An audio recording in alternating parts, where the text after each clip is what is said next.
لقلیت بن صبرہ رضی اللہ تعالیٰ عنہ بیان کرتے ہیں، میں نے عرض کیا اللہ کے رسول، میری ایک بیوی ہے، اس کی زبان میں کچھ نقص ہے، یعنی وہ فحش گو ہے۔ آپ صلی اللہ علیہ وآلہ وسلم نے فرمایا اسے طلاق دے دو۔ میں نے عرض کیا میری اس سے اولاد ہے اور اس کے ساتھ ایک تعلق ہے۔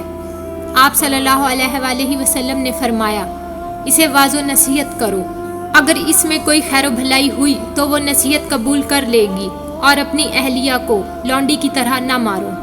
حضرت ابن عباس رضی اللہ عنہ سے روایت ہے کہ ایک آدمی نبی کریم صلی اللہ علیہ وآلہ وسلم کی خدمت میں حاضر ہوا اور کہنے لگا میری بیوی کسی چھونے والے کا ہاتھ نہیں روکتی۔ آپ صلی اللہ علیہ وآلہ وسلم نے فرمایا اگر تو چاہے تو اسے طلاق دے دے۔ وہ کہنے لگا مجھے خطرہ ہے کہ میرا دل اس کا پیچھا نہیں چھوڑے گا۔ آپ صلی اللہ علیہ وآلہ وسلم نے فرمایا پھر اس سے فائدہ اٹھاتا رہ۔ سیدنا لقلیت بن صبرہ رضی اللہ عنہ سے روایت ہے، وہ کہتے ہیں میں نے کہا اے اللہ کے رسول، میری ایک بیوی ہے، وہ بڑی زبان دراز ہے اور مجھے اذیت دیتی ہے۔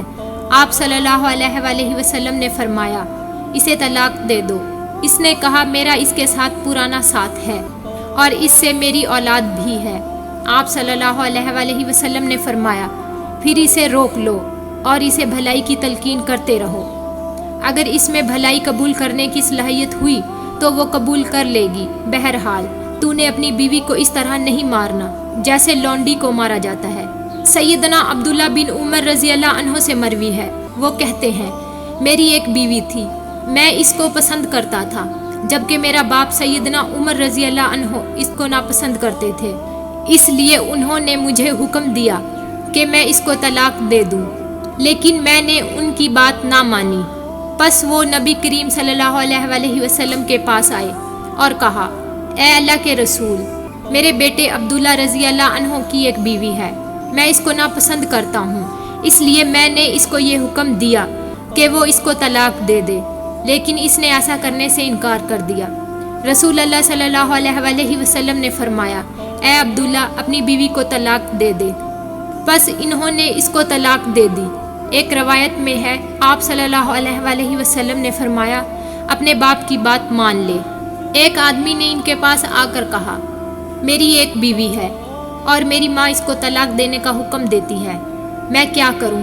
ابو الردادہ رضی اللہ عنہ نے کہا میں نے رسول اللہ صلی اللہ علیہ وآلہ وسلم کو فرماتے سنا ہے باپ جنت کا درمیانی دروازہ ہے، اگر تم چاہو تو اس دروازہ کو ضائع کر دو اور چاہو تو اس کی حفاظت کرو۔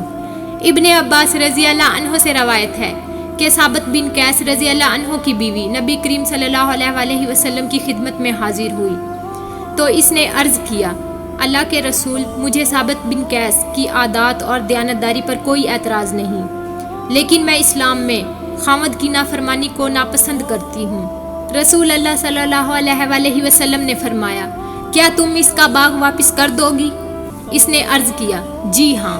رسول اللہ صلی اللہ علیہ وآلہ وسلم نے ثابت کو کہا باغ قبول کرو اور اسے ایک طلاق دے دو۔